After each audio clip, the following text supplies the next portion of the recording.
സന്യാസിയിരിക്കണ സ്ഥലം അല്ല. നമ്മളൊക്കെ ചതുരാശ്രമങ്ങളിലൂടെയും കടന്നു പോകുന്നുണ്ട്.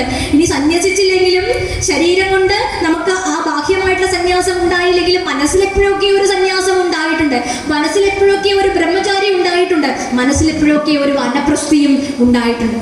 ഇനി സാമാന്യമായിട്ട് ബാഹ്യമായിട്ട് പറയുകയാണെങ്കിൽ പഠിക്കുന്ന കാലഘട്ടം ബ്രഹ്മചര്യാശ്രമം, പഠിപ്പൊക്കെ പൂർണ്ണമായി അറിവിലൊരു ഫൗണ്ടേഷനൊക്കെ ഇട്ട് കഴിഞ്ഞാൽ ഇനി ഗൃഹസ്ഥാശ്രമ പാഠങ്ങളിലേക്ക് കടക്കുകയായി.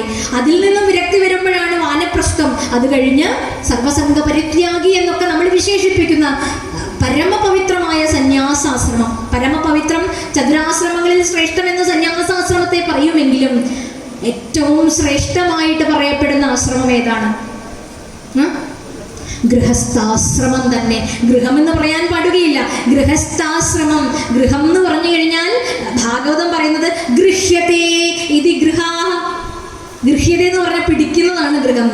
ഇന്ന് സത്സംഗത്തിന് പോവാന്ന് വിചാരിച്ചു, ഇന്നത്തെ പ്രഭാഷണം മിസ് ചെയ്യേണ്ട വരാമെന്ന് വിചാരിച്ചു. അപ്പോഴാണ് വീട്ടിൽ കുറച്ച് വിരുന്നുകാർ വന്നത്. ഗൃഹ്യതയെ അവിടെ പിടിച്ചു വെച്ചിരിക്കുക. അപ്പോഴാണ് ആരുമില്ല വീട്ടിൽ, ഭർത്താവ് ഒരു സ്ഥലത്തേക്ക് പോയി, മകൻ വേറൊരു സ്ഥലത്തേക്ക് പോയി, അമ്പലത്തിൽ പോവാന്ന് വിചാരിച്ചതാണ്. വീട്ടിൽ ആരും ഇല്ലാത്തതുകൊണ്ട് വീടിനെ ആരെങ്കിലും പൊക്കിക്കൊണ്ടോ എന്ന് വിചാരിച്ചിട്ട് അവിടെ തന്നെ ഗൃഹ്യതയെ, ഗൃഹം നമ്മളെ ബന്ധിപ്പിച്ചു. അതൊരു ബോണ്ടേജായി, അതിനെ ഇറക്കാൻ സാധിച്ചിട്ടില്ല. പിന്നെ മറ്റൊരിടത്ത് ഭാഗവതം പറയുന്നത് ഗൃഹാന്തകൂപം, അതൊരു പൊട്ടക്കിണറാണ്. നാമജപമില്ലാത്ത, ആധ്യാത്മികതയുടെ ആന്തോളനങ്ങളില്ലാത്ത ഗൃഹങ്ങളൊക്കെ എന്താണ്? പൊട്ടക്കിണറുകളാണ്. അവിടെ ഭൗതികമായിട്ടുള്ള ജീവിതത്തിനോടൊപ്പം ആധ്യാത്മിക ജീവിതവും സമ്മേളിക്കുമ്പോൾ മാത്രമാണ് അതിനർത്ഥമുണ്ടാകുന്നത്.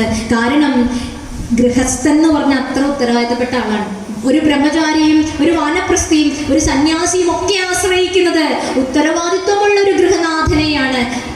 ഇനി സ്ത്രീകളെയൊക്കെ, ഗൃഹത്തിലിരിക്കുന്ന സ്ത്രീകളെയൊക്കെ ധർമ്മപത്നികൾ എന്നാണ് പണ്ട് വിശേഷിപ്പിക്കാറ്.